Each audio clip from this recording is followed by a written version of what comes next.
फिर दिन हुआ,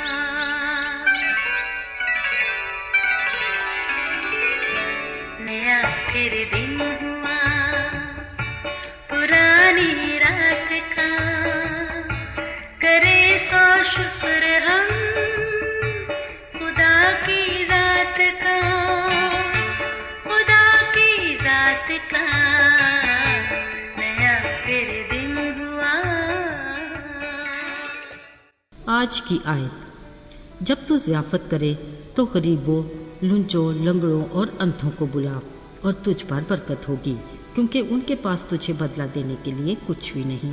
लूका 14 बाब 13वीं और 14वीं आयत। अजीज़ों, फ़िक्र परेशानी उन बिन बुलाए मेहमानों की तरह है जिनको हम कभी चाहते भी नहीं मगर हमारे दिलो दिमाग में वारिद हो जाते हैं। अगर कभी मसरूफ़ ज़िंदगी में चंद फुर्सत के लम्हात मुयस्सर आते हैं तो हम कोई मुस्बत सोच की बजाय किसी गैर ज़रूरी बात की फ़िक्र ले बैठते हैं। मसलन अभी किसी एक वक्त का अच्छा सा खाना खा के फारग ही हुए हैं तो दूसरे ही पल हमें अगले खाने की फ़िक्र घेर लेती है, जबकि खालिक खुदा ने हमें ख़ास इस बात की ताकीद की है और कहा, फ़िक्र ना करो कि हम क्या खाएंगे या क्या पिएंगे। ये खालिक खुदा को हमें क्यों कहना पड़ा? क्योंकि वो हमारी फितरत से वाकिफ़ है।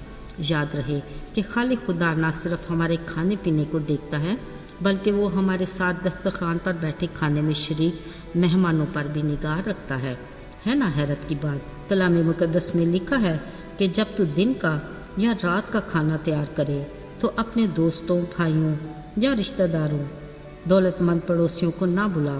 ख्याल रहे, ये इसका मतलब हरगिज़ नहीं कि वो ये नहीं चाहता कि हम अपने अजीज़ों से रफ़ाकत रखें, बल्कि उसकी सोच का मेयार बिल्कुल मुख्तलिफ है। असल में वो चाहता है कि हमारे खाने में वो लोग शामिल हों जो हमारे लिए बाइस बरकत हों। बिलाशुबा हमारे अजीज़ जब हमें अपने घर दावत के लिए बुलाएंगे तो वो हमें बेहतर से बेहतरीन खाना खिला सकते हैं।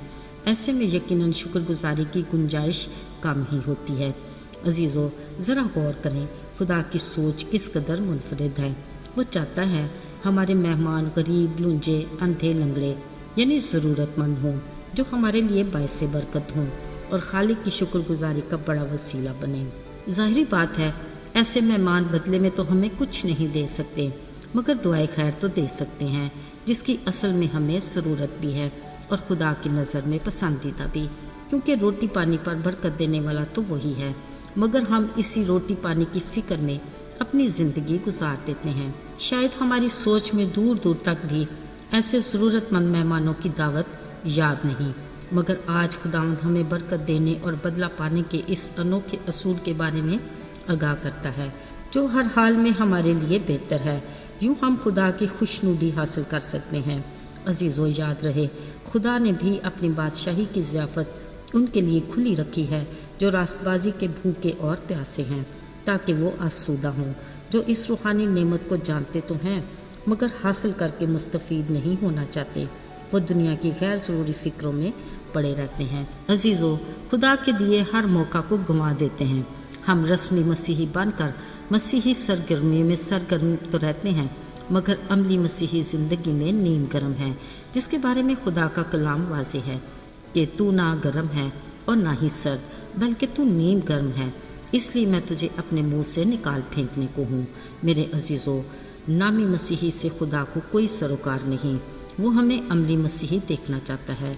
बिलाशुबा उसकी बरक़ात हमारे सामने रखी हैं, मगर हम उसके फरमान के मुताबिक उन असूलों पर अमल नहीं करते जिससे बढ़कर हम उन बरक़ात को हासिल कर सकें। हम पीछे मुड़कर अपने माजी के आराम और आसाइश को देखते हैं, आगे बढ़कर उसकी ताज़ा बरक़ात के लिए हिम्मत नहीं कर पाते। उसने तो हमें खुले दिल से कह दिया कि अपनी फ़िक्रें मुझे दे दो क्योंकि मुझे तुम्हारा ख्याल है, मगर हम अपने बारे में खुद फ़िक्र अपनी ही जिम्मेदारी समझ लेते हैं। अनजाने में यही हमारी बरक़ात में बड़ी रुकावट है। वैसे हैरत है, हमारी जिस्मानी भूख प्यास में तो इजाफा होता ही रहता है, इतना कि पेट भरा भी हो तो भी खाने को देखकर आंखों की चमक कम नहीं होती, मगर हमारी रूहानी भूख प्यास में हमारी गैर ज़रूरी मसरूफियात रुकावट बन जाती हैं। अजीज़ों, याद रहे, आज हम खुदा के बरकत के उस असूल को हमेशा याद रखें। अजीज़ों, खुराक की सबसे बड़ी फ़िक्र में اپنی ہر دعوت میں اپنے مہمانوں پر نظر ثانی ضرور کریں۔ سننے میں یہ بات اگرچہ معمولی سی ہے، مگر خدا کے ان الفاظ کا اثر بہت گہرا ہے۔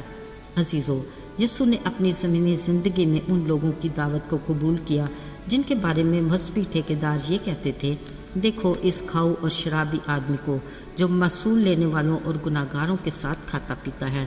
باوجود اس کے مسیح یسوع ہمیشہ دوسروں کے لیے برکت کا باعث بننے کو ترجیح دیتے تھے، کیونکہ ان کا مقصد کھانا پینا نہیں بلکہ اصل مقصد یہی ہوتا تھا۔ عزیزو، خدا کی اس بات پر سنجیدگی سے دھیان دینے اور عمل کرنے کی اشد ضرورت ہے۔ آئیے دعا کریں۔ اے زندہ اور جلالی آسمانی باپ، تو کس قدر عظیم ہے۔ جب ہم تیری قدرت کے کاموں کو دیکھتے ہیں تو ہمارے دل خوشی سے بھر جاتے ہیں اور ہمارے لب شکر گزاری کے لیے کھل جاتے ہیں۔ اے خدا، تو جو بھلا ہے اور ہمارے لیے بھلائی ہی کرتا ہے، ہمیں اپنے فرمان پر عمل کرنے کی توفیق عطا کر، جس کے بدلے میں ہم تیری برکات حاصل کر سکتے ہیں۔ ہمیں آج کے دن کے لیے کام کاج کرنے کی طاقت اور حکمت دے اور تازگی عطا فرما۔ یسوع کے مبارک اور مقدس نام میں مانگتے ہیں، آمین۔